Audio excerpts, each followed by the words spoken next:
The 1980s brought us more than just neon fashion and iconic music.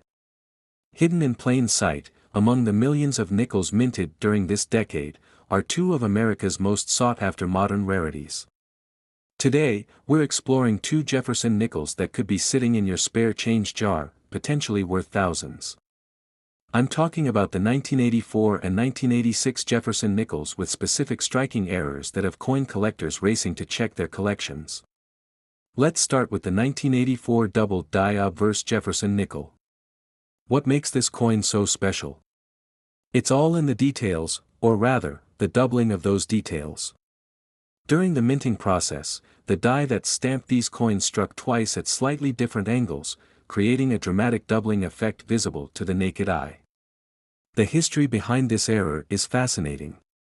In 1984, the Philadelphia Mint was operating at peak capacity, producing millions of coins daily for circulation. Quality control processes were thorough, but certain errors inevitably slipped through. With the 1984 double die, mint workers likely noticed the issue after thousands had already entered circulation, making this a true escape error that wasn't supposed to exist. When examining a 1984 double die nickel, focus your attention on Jeffreson's portrait. The doubling is most prominent in the word Liberty and in the date. You'll see clear separation in the letters, almost like a shadow effect. Jeffreson's eye and ear also show distinct doubling when viewed under magnification.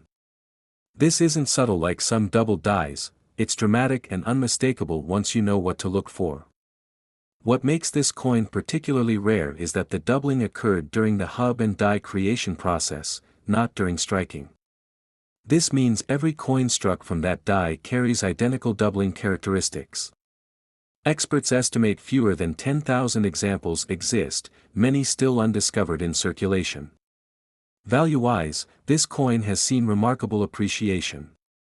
In circulated condition, even with visible wear, a 1984 double-die nickel commands $200 to $400. But in uncirculated mint state, we're talking serious money. MS-65 examples regularly fetch $2,000 to $3,000, while premium MS-67 specimens have sold for upwards of $5,000 at specialized auctions. One particularly stunning MS-68 example sold at Heritage Auctions in 2022 for an astounding $8,750. The condition scale makes an enormous difference with this error. Even one grade point can mean thousands of dollars in value.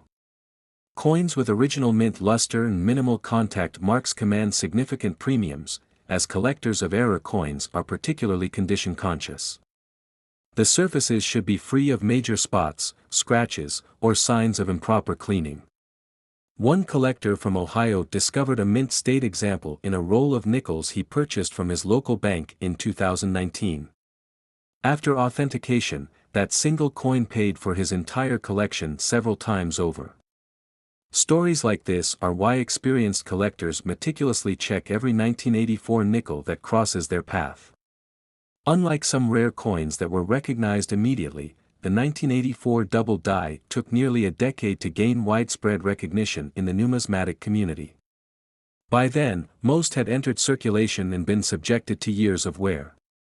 This delayed discovery has only added to the mystique and value of high-grade specimens that somehow managed to avoid circulation. Now, let's turn our attention to another modern rarity that's even more elusive, the 1986 Mule-era Jeffreson nickel. This coin represents one of the greatest minting mistakes of the modern era, yet remains virtually unknown outside serious collecting circles.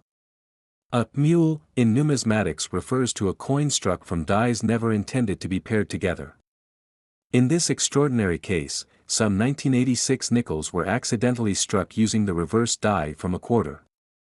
Imagine that, a nickel with Jeffreson's profile on the front, but instead of Monticello on the back, you see the eagle design from a Washington quarter. It's a dramatic and unmistakable error. The story behind this mule error is cloaked in mystery.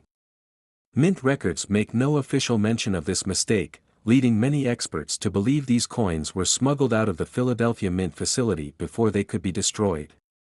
The very existence of these coins represents a serious breach in mint security protocols, which adds to their controversial status and collectible appeal. Authentication of a 1986 mule nickel requires careful examination. The coin will have the correct diameter of a nickel, 21.2 mm, but display the quarters reverse design, scaled down to fit the smaller planchet. The edge remains smooth like a standard nickel, not reeded like a quarter. Weight is also telling. These mules typically weigh the standard 5 grams of a Jeffreson nickel, not the 5.67 grams of a quarter. The rarity of this error cannot be overstated. Current estimates suggest fewer than 50 authentic examples exist, making this among the rarest modern U.S. coins. Most were discovered in circulation in the mid-Atlantic region, suggesting a single mint employee may have been responsible for their release.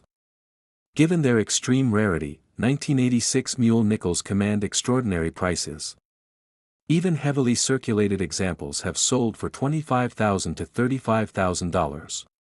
One exceptional mint state specimen, graded MS-66, set a record when it sold privately for just over $100,000 in 2018. The coin's value transcends traditional grading standards. Ownership of any authentic example, regardless of condition, represents a landmark achievement for any era coin collection.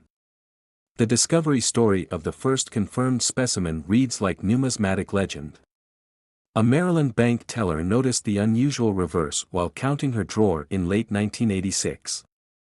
Recognizing its significance, she exchanged it with her own nickel and later had it authenticated. That single coin, which cost her just 5 cents, eventually sold for enough to put her children through college. Authentication is particularly critical with this error. Several convincing counterfeits have appeared on the market, created by altering existing coins.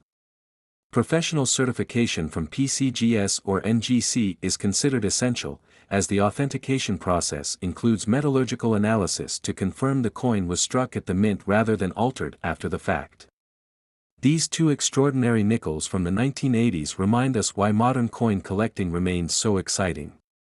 In an age of mass production and stringent quality control, these rarities manage to slip through the cracks and into the hands of lucky finders. They're proof that remarkable treasures still circulate among us, waiting to be discovered by those with the knowledge to recognize them. So next time you're sorting through loose change or inherited coin collections, take a moment to look closely at those 1980s nickels. You never know, you might be holding a small piece of metal worth thousands. And isn't that possibility, that moment of discovery, what makes coin collecting one of the most enduring and rewarding hobbies in America?